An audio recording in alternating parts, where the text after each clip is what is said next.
Disclaimer. God said my boundaries were chains I called strength. Yeah. My name is Ntombi Precious Kumalo. Yeah. I am 43 years old. Yeah. I died for 13 minutes on March 2018. Thought I forgave him. Jesus showed me I never did. Before I begin, please subscribe so more people can hear testimonies like this. I was known at Rima Bible Church. Every Sunday, I stood on that stage with the praise team, hands lifted, voice strong, leading worship. People called me a prayer warrior. They said I had a gift, that when I prayed, heaven listened. I led women's meetings on Wednesday nights, and sisters would come to me with their broken marriages, their wayward children, their financial struggles. I would hold their hands, quote scripture, pray with authority. And they would leave feeling lighter. I was good at that. I was good at carrying other people's burdens while hiding my own. Because no one knew what I carried. No one knew that every Sunday, after I sang those songs about freedom and restoration, I went home to silence. Not the peaceful kind. The kind that suffocates. The kind that sits between two people who share a bed but live in separate worlds. Tobo. My husband. 16 years we were married. 16 years of slow disconnection, like a wire fraying one strand at a time until nothing holds. He was not a bad man. He did not hit me. He did not cheat. He worked long hours as a security guard at a warehouse in Johannesburg, night shifts mostly, and when he came home in the mornings, he was tired. I understood that. I did. But somewhere along the way, the tiredness became an excuse. The silence became normal. We stopped talking. We stopped touching. We became two strangers managing a household, coordinating children's schedules, paying bills, existing side by side without ever truly seeing each other. I remember the exact moment I knew it was over. Our youngest daughter, Nelody, had just turned 12. She asked me one evening, "Mama, why don't you and Daddy talk anymore?" I did not have an answer. I just smiled and said, "Adults are complicated, my baby." But that night, lying in bed with Tobo's back turned to me as always, I realized I had already left him. Not physically. But in my heart, I had walked out years ago. I just had not signed the papers yet. So I did. In 2016, I filed for divorce. The church leaders tried to intervene. Pastor Ndlovu sat us down in his office, Bibles open, talking about covenant and perseverance and the power of prayer. Tobo cried. I had not seen him cry in years, and it startled me. He said he wanted to try, that he knew he had been distant, that he would change. But I was done. I had given my best years to a man who stopped seeing me, and I refused to give any more. I told Pastor Ndlovu, I cannot die married to a stranger. And I meant it. The divorce was finalized quietly.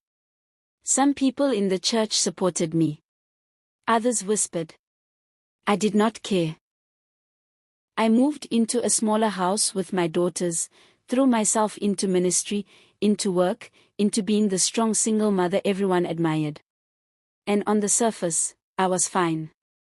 I was thriving, even. I still sang on Sundays. I still led prayers. I still smiled.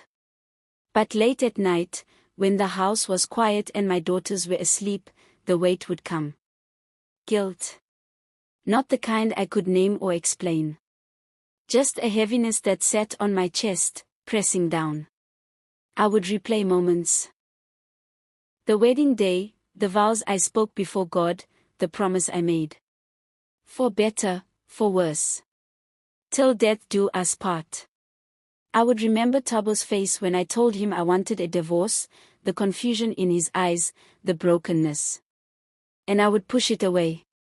I would remind myself of all the years he ignored me, all the nights I cried alone, all the times I tried to reach him and he turned away. I was justified. Everyone said so.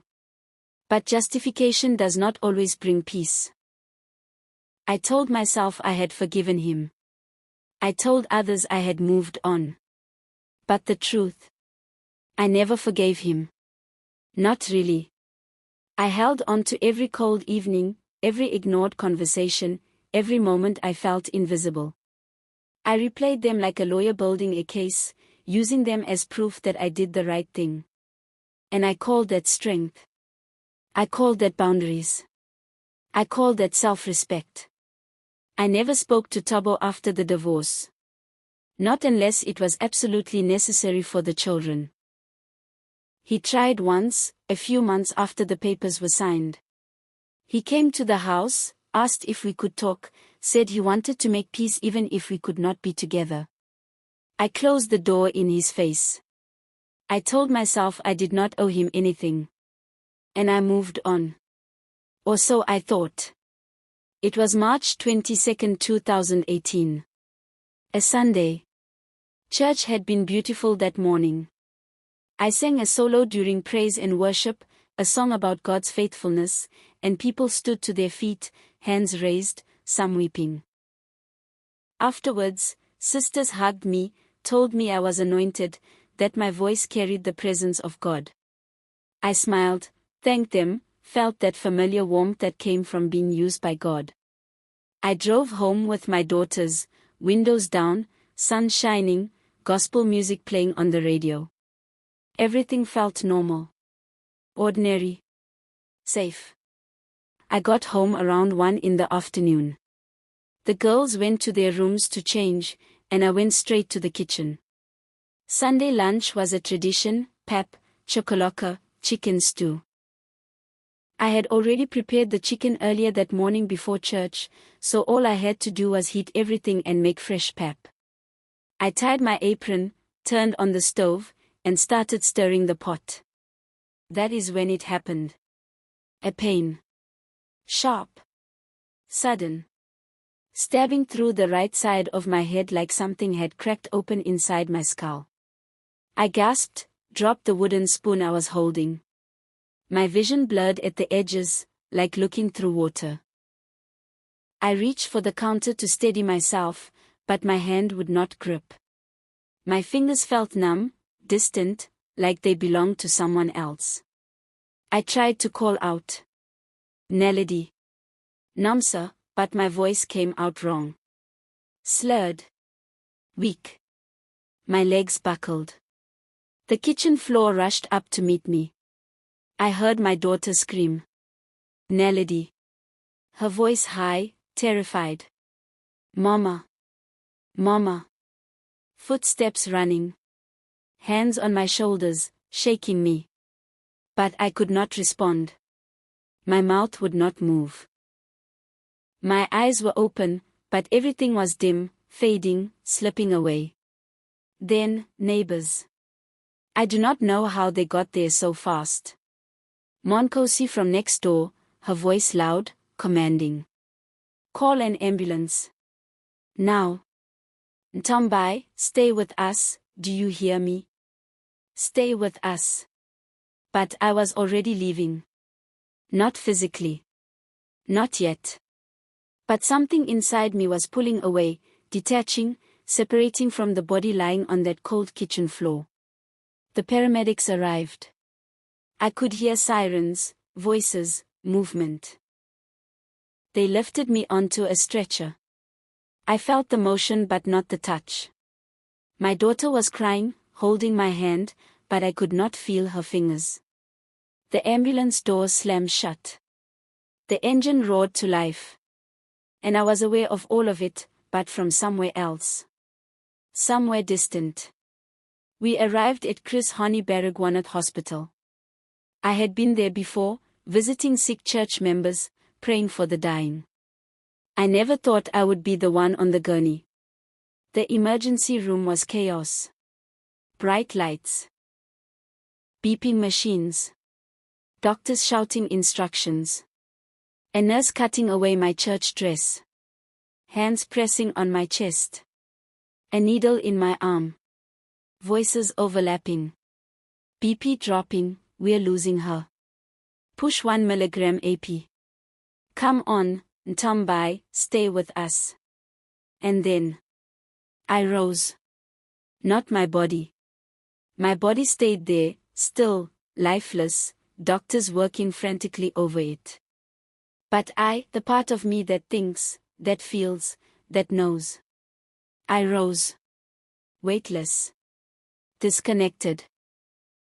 I hovered above the scene, looking down, and for a moment, I did not understand what I was seeing. That woman on the table, chest exposed, eyes closed, skin ashen, that was me. But I was here. Watching. Aware. I tried to speak. Tried to tell them I was okay, that I was right here. But no sound came. My mouth moved, but there was no voice. I reached out toward the doctor, tried to touch his shoulder, but my hand passed through him like smoke through air. Panic rose in my chest.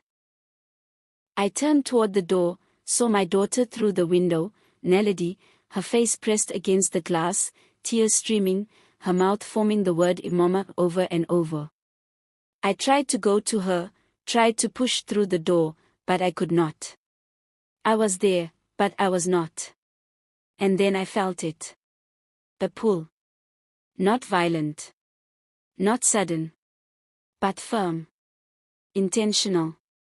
Like hands I could not see, gripping me from behind, guiding me backward. I resisted. I tried to stay, tried to hold on to the sight of my daughter, my body, the hospital, the light. But the pull was stronger. Steady. Unyielding. The hospital began to fade. The bright lights dimmed. The voices grew distant, muffled, like I was being dragged underwater. The beeping machines slowed, stretched, distorted. And then, silence. Cold replaced warmth. Darkness replaced light. The air around me thickened, heavy, pressing against my chest like a weight I could not lift. I was no longer in the hospital. I was somewhere else. Somewhere I did not recognize. Somewhere I did not belong. And for the first time since I woke up that Sunday morning, since I sang on that stage, since I prepared lunch in my kitchen, I felt fear. Real, deep, paralyzing fear. Because I thought I knew where I was going. I thought I was ready. I thought about my life, my ministry, my prayers, my worship. I thought all of that meant something. But as the darkness closed in around me, as the heat began to rise from below in slow, suffocating waves, as the first faint cry echoed somewhere in the distance, I realized something that broke me. I was not where I expected to be. The darkness was not empty. That is the first thing I need you to understand. I thought darkness meant nothing, absence, void. But this darkness was alive. It had weight. It pressed against me from all sides, thick and suffocating, like being buried under wet concrete that had not yet dried. I could not see my hands in front of me, but I felt everything. The heat rising from below. The cold pressing from above. And something else, a presence. Many presences. Surrounding me. Watching me. My feet touched ground. Solid. Rough. I looked down, and though there was no light, I could somehow see. The ground beneath me was cracked stone, dark gray, almost black, like the surface of something that had burned for so long it stopped being rock and became something else. The cracks glowed faintly, a dull red, like embers buried deep. Heat radiated upward in waves, not flames, but heat that seeped into my skin, into my bones, relentless and inescapable. I took a step forward, and the sound echoed. One step. Then silence. Then, from somewhere far away, a cry. Faint. Distant. A woman's voice, I think. Or maybe a man's. It was hard to tell. The sound carried no direction, no source. It just existed. Layered over it, another cry. Then another. Not loud. Not chaotic. Just constant. Endless. Like breathing. Like the rhythm of suffering had become the atmosphere itself. I turned in a circle, trying to orient myself, trying to understand where I was. But there was no reference point. No walls. No sky. Just darkness pressing down from above, and heat rising from below, and shadows that moved. I saw them at the edges of my vision, shifting, sliding along the ground, standing upright without bodies, watching without eyes. I wanted to run, but my legs felt heavy, like I was wading through thick water. Hello. I called out. My voice cracked. It sounded small, swallowed by the atmosphere. No one answered. The cries continued. Distant. Detached. I realized something then that made my chest tighten. Every cry I heard, they were alone. Isolated.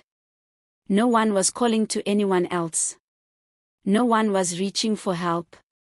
Every soul here was trapped in their own torment, unable to connect, unable to escape. Panic rose in my throat. I tried to pray. I opened my mouth, tried to say the words I had prayed 1,000 times. Father God, in the name of Jesus, but the words felt hollow. Empty. Like speaking into a void that did not acknowledge me. I tried again. Lord, I am your daughter. I serve you. I lead worship. I pray for people, my voice broke. Tears burned my eyes. Why am I here? And then I felt it. Not a voice. Not yet. But a shift in the atmosphere. The oppressive weight lightened slightly, just enough for me to breathe. The shadows pulled back. The heat, though still present, no longer felt like it was crushing me. And I realized I was not alone anymore. Someone was standing beside me. I could not see them. Not fully. But I felt the presence. Strong. Steady. Not human. Not physical. But undeniable. The air around this presence was different. Clearer.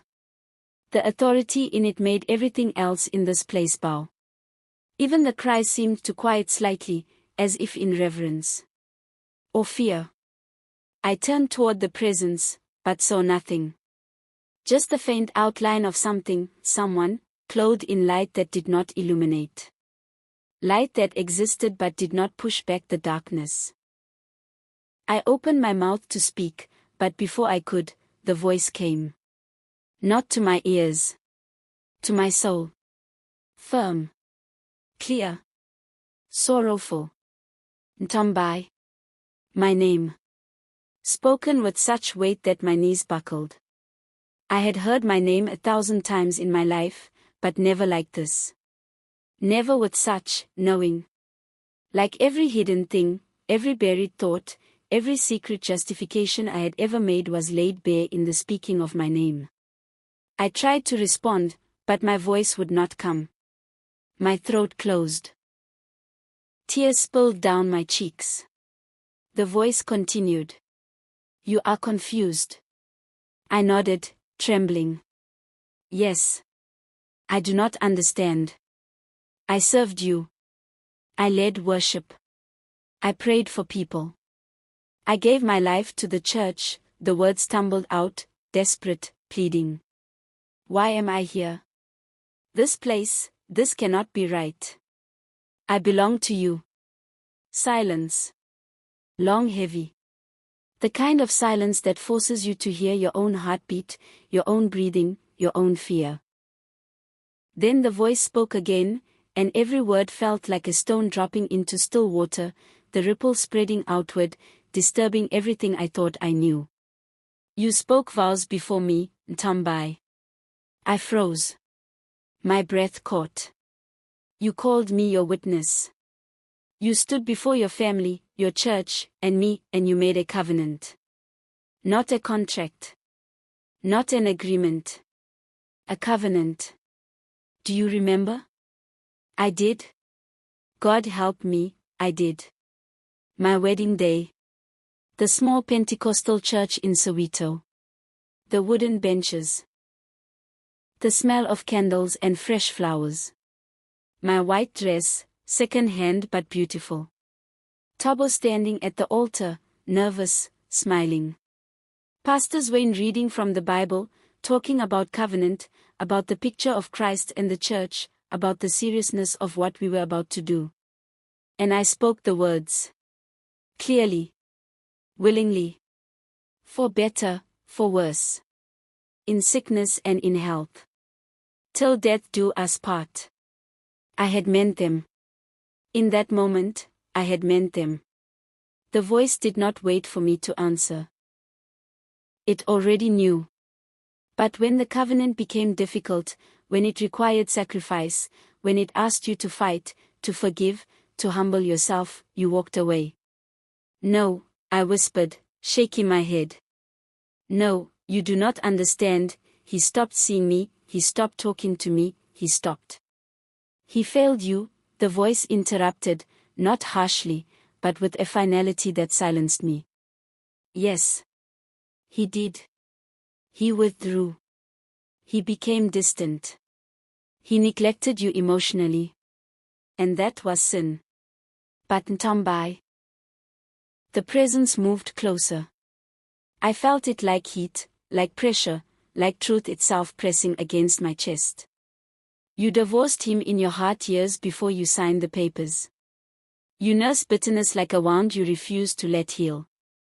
You replayed every offense, every moment of pain, every failure, not to process it, not to bring it to me, but to justify yourself. To build a case. To prove you were right.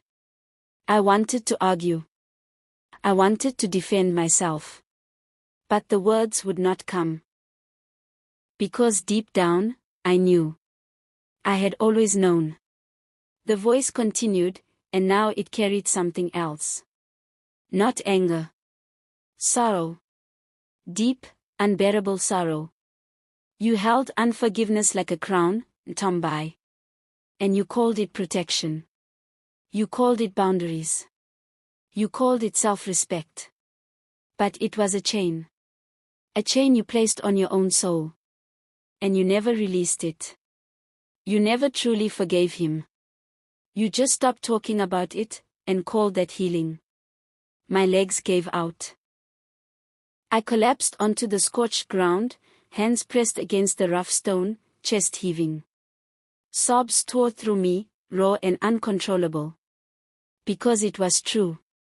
Every word was true. I had told everyone I forgave him. I had told myself I forgave him. But I never did. I carried the bitterness everywhere. In my prayers. In my worship. In my conversations with other women. I wore it like armor, and I called it strength. Many of my daughters do this, the voice said, quieter now, but no less penetrating. They endure pain. Real pain. They are hurt. Truly hurt. But they divorce in their hearts long before they leave. They hold on to the offense. They nurse it. They weaponize it. And they never release it. They think moving forward means they are free. But you cannot move forward, Ntombai, while holding on to what you refuse to forgive. I could not breathe. The weight of it crushed me. I pressed my forehead against the stone, hands trembling, voice broken. I thought I was justified. You were hurt, the voice said. But hurt does not give you permission to hold unforgiveness. It makes forgiveness even more necessary. I lifted my head slightly, tears blurring my vision. But he never apologized, he never. Forgiveness is not about him, Ntombai. It is about you. It is about releasing what is poisoning your soul. I called you to forgive. Not for his sake, but for yours. And you refused. You called it wisdom. You called it boundaries. But I call it what it is. Unforgiveness. And unforgiveness is a chain that follows you beyond the grave. The words hung in the air, final, undeniable. And I realized, with a horror that made my stomach turn, that I had been wrong. Not about the pain. Not about the hurt. But about what I did with it. I had held on to it. I had built my identity around it. I had become the woman who was abandoned, the woman who survived, the woman who was strong enough to walk away. And I had convinced myself that was righteousness. But it was not. It was pride. It was bitter. It was unforgiveness wrapped in spiritual language. And I had carried it all the way here. The presence remained beside me, silent now, allowing the weight of the truth to settle. I stayed on the ground, hands pressed against the scorched stone, body trembling. I wanted to speak, to defend myself, to explain. But what could I say? Every justification I had ever made felt hollow now, stripped bare under the light of truth I could no longer avoid. Then the atmosphere shifted again. The darkness around me seemed to pull back slightly, and something appeared before me. Not physical. Not solid. But real. A vision. A memory. But not mine alone. It was as if a curtain had been lifted, and I was seeing not just what I remembered, but what God saw. What really happened? I saw my wedding day. I was young. 27. Standing in that small church, hands trembling as I held the bouquet of white lilies. Thabo stood across from me, his eyes nervous but hopeful. He was not a perfect man, but he was a good man. He worked hard. He loved me. I saw it in his eyes that day. I saw it in the way he smiled when I walked down the aisle. I saw it in the vows he spoke, voice shaking but sincere. And I saw myself. Radiant. Hopeful. Believing that this was the beginning of something beautiful. I spoke my vows clearly, confidently. For better, for worse. In sickness and in health. Forsaking all others. Till death do us part. I meant them. I truly did. The vision shifted. Years passed in moments. I saw our first home, small but filled with love. I saw our daughters being born, Thabo holding each one with tears in his eyes. I saw Sunday dinners, laughter, family prayers. But then, I saw the slow unraveling. Thabo taking more shifts at work. Coming home exhausted. Falling asleep on the couch. I saw myself growing frustrated, feeling neglected, trying to talk to him and being met with tiredness, with distraction, with silence. And I saw the moment it changed. The moment I stopped trying. It was not dramatic. It was quiet. It was a Tuesday evening. Thabo came home late again, and I had made dinner, kept it warm for him.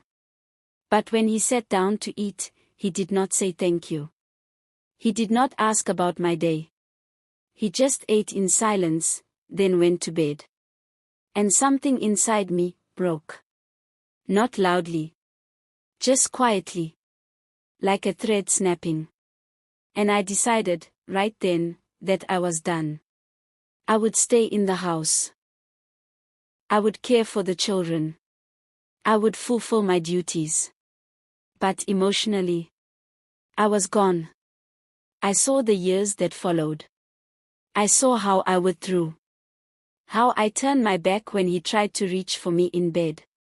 How I gave short answers when he asked questions. How I built walls, brick by brick, and called it self-protection. And I saw Thabo, confused, hurt, trying in his limited way to understand what had changed. I saw him grow more distant, not because he stopped caring, but because I had already left. I had divorced him in my heart, and he felt it, even if he could not name it. Then the vision showed me something I had buried. Moments I had forgotten. Or perhaps, moments I chose not to remember. I saw Tobo, one evening, sitting on the edge of our bed, head in his hands, shoulders shaking. He was crying. Silently. Alone. And I walked past the bedroom door, saw him, and kept walking. I told myself he was tired. I told myself it was not my responsibility to comfort a man who had neglected me for years. But the truth. I saw his pain, and I chose not to care. I saw another moment. A Sunday morning, before church. Tobo asked me, "Tombai, can we talk? Please. I feel like I am losing you." And I looked at him, already dressed in my choir robe, Bible in hand, and I said, "I do not have time for this. We will be late for service." And I walked out. I chose church over my marriage. I chose the appearance of godliness over the hard work of covenant. The vision continued. I saw the day I filed for divorce. I sat in the lawyer's office, signing papers, and I felt nothing. No tears. No grief. Just cold determination. Relief, even. I saw Tobo when I told him. His face crumpled. He begged me to reconsider, to go to counseling, to give it one more chance. And I said, "I gave you 16 years. I am done." I said it with such finality, such coldness. And I saw the moment something died in his eyes. Hope. He lost hope that day. And I felt justified. But now, watching it again through this lens, through the light of truth I could not escape, I saw something else. I saw that he had been trying. In his broken, limited way, he had been trying. And I had given up. I had decided it was over, and no matter what he did, I would not let him back in. I had already made up my mind. The divorce was just paperwork. The real divorce happened years earlier, in my heart, in my bitterness, in my refusal to forgive. The vision shifted again. I saw my life after the divorce. I saw myself standing on the stage at church, hands lifted, leading worship. Singing about freedom, about restoration, about God's faithfulness. And beneath the song, I saw my heart. Bitter. Hard. Unforgiving. I saw how I spoke about Tobo in women's meetings, how I used my pain as a testimony, how I built my identity around being the woman who survived a dead marriage. And women applauded me. They called me strong. They said I was brave. But I saw what God saw. I saw that I was not healed. I was not free. I was chained. Chained to bitterness I called boundaries. Chained to unforgiveness I called self-respect. Chained to pride I called strength. And every Sunday, I stood on that stage, singing songs about freedom, while bound in chains I refused to see. The vision showed me my daughters. Nomsa and Nelady. I saw their confusion when I told them their father and I were divorcing. I saw how they tried to understand, tried to navigate the tension, tried to love both of us without betraying the other. I saw how Nelady, my youngest, started having nightmares. How she cried herself to sleep some nights, asking God why her family was broken. And I saw how I comforted her, held her, told her everything would be okay, but I never once considered that maybe, just maybe, I was part of the problem. I never once thought that my refusal to forgive, my refusal to fight for the marriage, had hurt them too. The vision showed me one final moment. 6 months after the divorce. Tobo came to my house. I saw him standing at the door, hands in his pockets, eyes red. He said, "Tombai, I am not asking to get back together. I want to make peace. I want to apologize for the years I was not present. I want us to be able to co-parent without this anger. Please. And I saw myself standing in the doorway, arms crossed, face hard. And I said, I do not owe you anything, Tobo. We are done. Do not come here again. And I closed the door. I saw his face through the window as he walked away, shoulders slumped, defeated. And I felt satisfied, victorious, even. I had stood my ground. I had protected myself. But now, watching it again, I saw what I had really done. I had slammed the door on reconciliation. Not because I needed to protect myself, but because I wanted him to hurt. I wanted him to feel what I felt. I wanted him to carry the weight I had carried. And I called that justice. But it was not justice. It was vengeance. And I dressed it in spiritual language and convinced myself it was righteous. The vision faded. The darkness returned, pressing in once more. I was on my knees, face wet with tears, chest heaving. The weight of what I had seen, what I had refused to see for years, crushed me. I could not breathe. I could not speak. I could only weep. The voice spoke again, quieter now, but no less piercing. You see it now. I nodded, unable to form words. You were hurt, Ntombi. Truly hurt.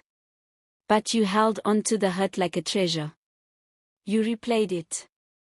You rehearsed it. You used it to justify yourself. And you never, not once, brought it to me and asked, Lord, what do you want me to do with this pain? You just decided. You decided you were done. You decided he did not deserve forgiveness. You decided you were right. And you built your life on that decision. I pressed my hands against my face, sobbing. I thought I was protecting myself. Protection and unforgiveness are not the same, the voice said. You can set boundaries and still forgive. You can protect yourself and still release bitterness.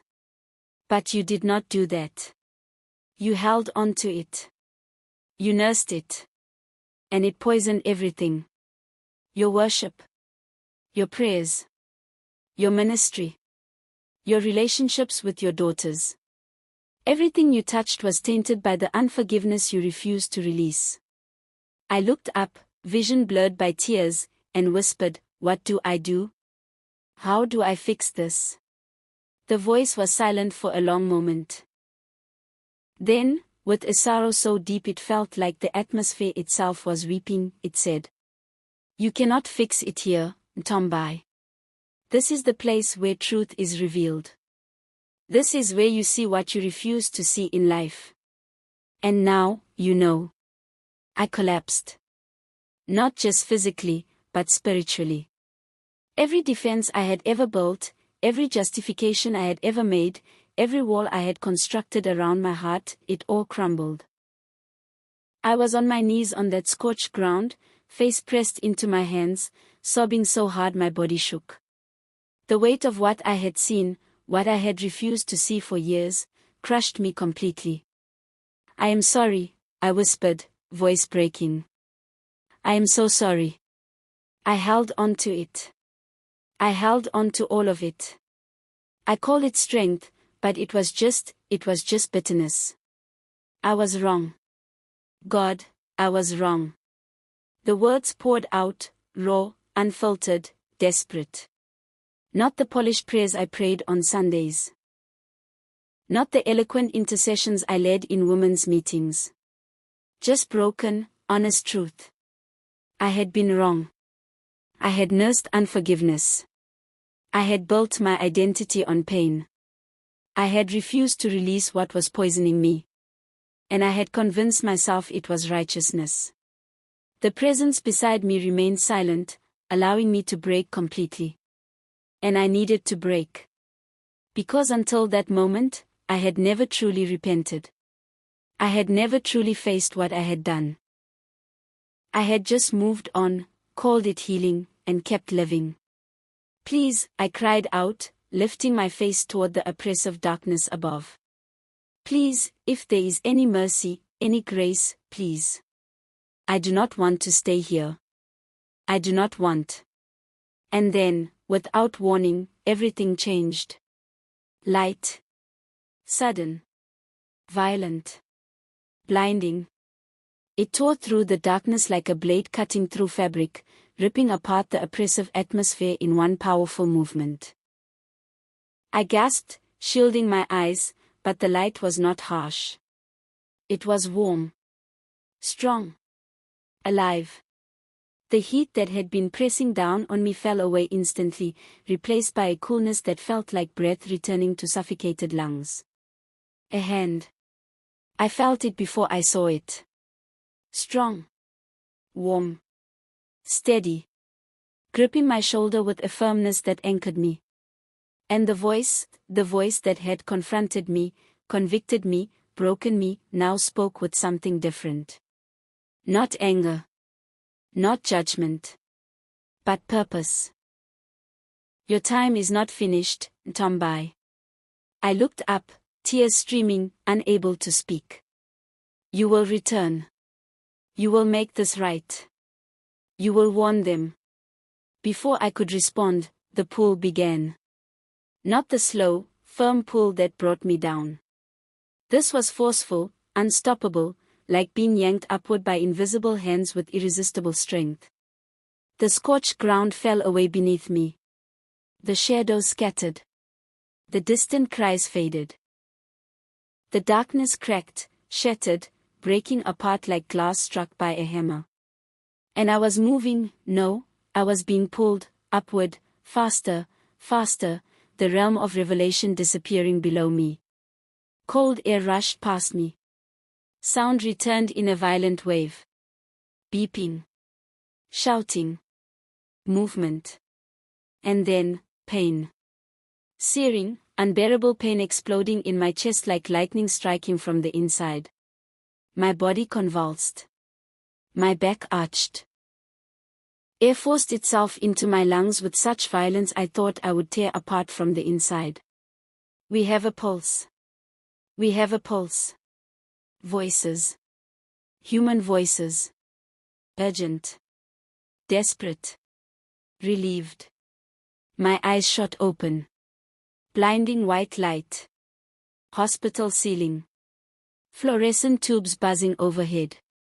A face above me. A doctor. Middle-aged. Dark skin. Eyes wide, glistening with tears. Welcome back, Ntombi, he said, voice shaking. You gave us quite a scare. I tried to speak, but my throat was raw, like I had swallowed fire. A tube. There was a tube in my throat. Hands moved quickly, carefully removing it. I gagged, coughed, gasped for air. Real air. Cold. Clean. Painful. Beautiful. Mama. Mama. Naledi. My daughter. Her voice piercing through the chaos, high and desperate. I turned my head, every movement agony, and saw her face pressed against the glass window of the emergency room, hands flat against it, tears streaming down her cheeks. I tried to lift my hand toward her, but my arm felt like it weighed 1,000 kilograms. A nurse gently pressed it back down. Easy, Mama. Easy. You have been through a lot. Just breathe. Just rest.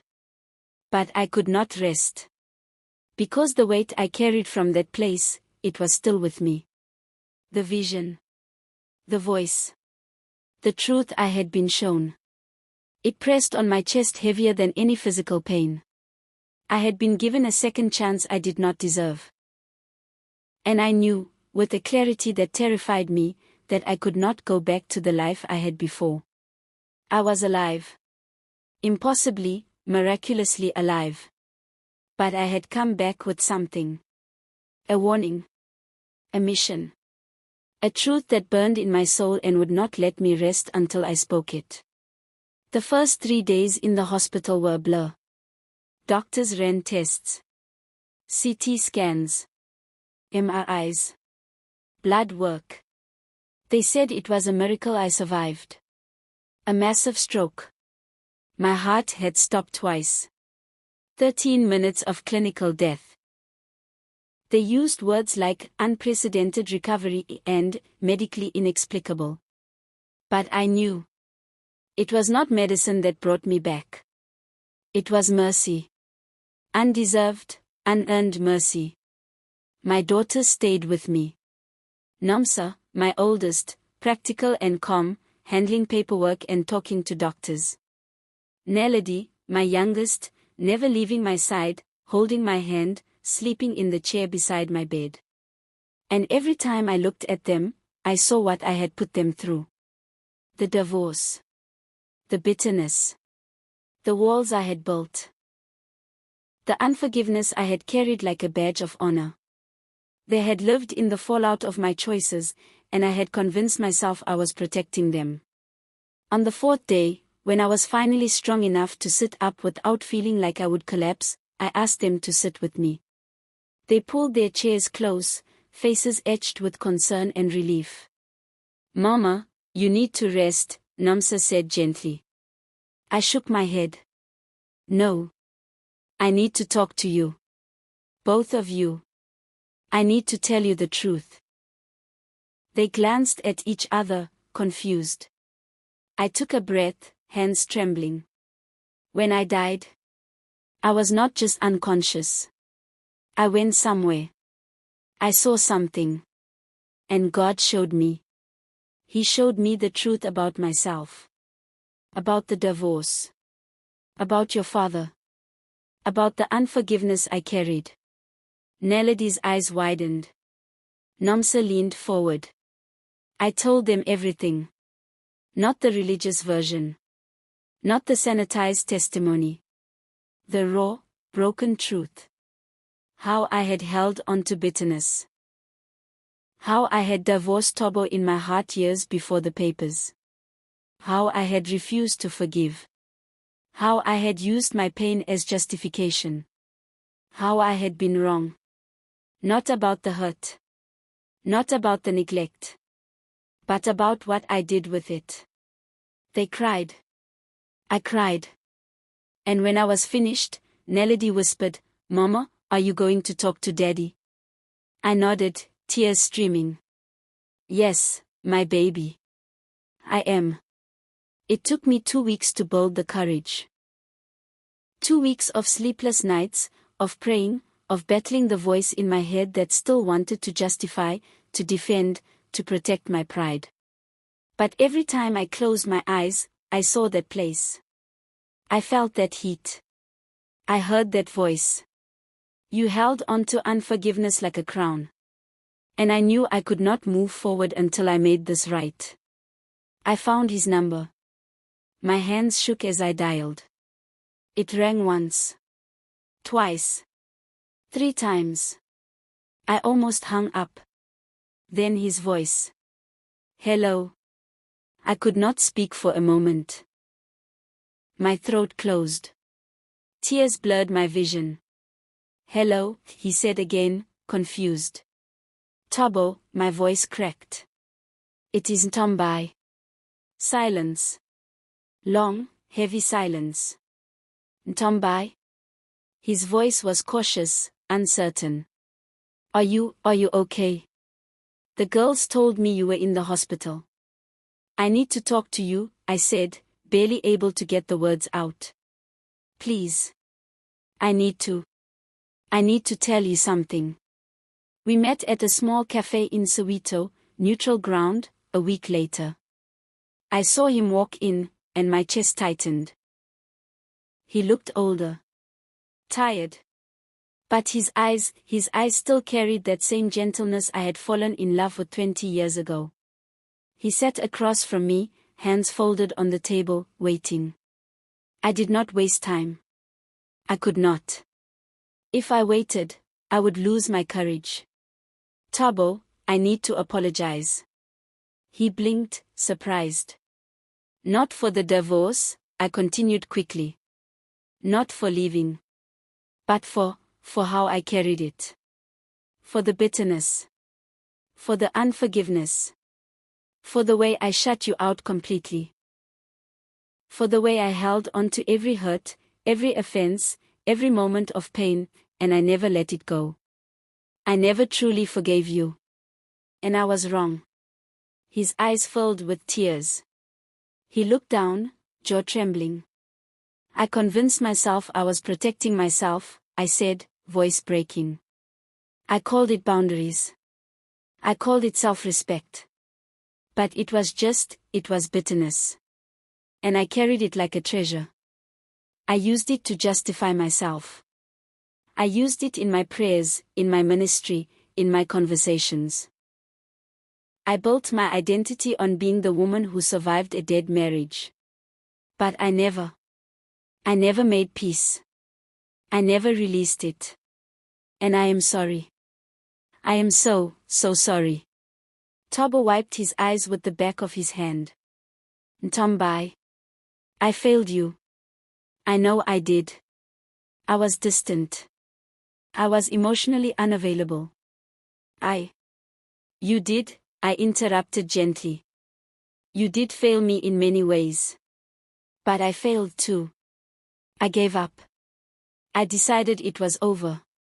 And I never gave you a real chance to change. I left. In my heart first, then on paper. And I have been holding on to the anger ever since. He reached across the table, hesitant, and placed his hand over mine. I forgive you, he said quietly. And I am sorry too. For all the years I was not present. We sat there, two broken people, no longer married, no longer together, but finally at peace. The chains broke that day. Not audibly. But I felt it. The weight I had carried for years lifted. The bitterness that had wrapped around my heart like thorns, it loosened, released, fell away. We did not remarry. That was not the point. The point was forgiveness. Real, costly, painful forgiveness. The kind that requires you to let go of being right. The kind that heals not the relationship, but the soul. I stepped down from the praise team at church. I could not stand on that stage and sing about freedom while still learning what freedom truly meant. Some people understood. Many did not. There were whispers, questions, judgments. But I did not care anymore. My reputation was no longer my priority. Truth was. I began speaking differently. In women's meetings, in small groups, in quiet conversations over tea. I stopped telling the story of the strong woman who left a dead marriage. I started telling the story of the woman who held unforgiveness and called it strength, until God showed her the truth. Some women received it. Others got defensive. I understood. I had been them. One woman, Sister Thandi, came to me after a meeting, tears streaming. Ntombi, I have been divorced for 5 years. And I have not spoken to my ex-husband since. Not once. I thought I was protecting myself. But after hearing from you, I think I have just been holding on to anger. I held her hands. Then let it go, sister. Not for him. For you. Forgiveness is not about them. It is about freeing yourself. Messages started coming.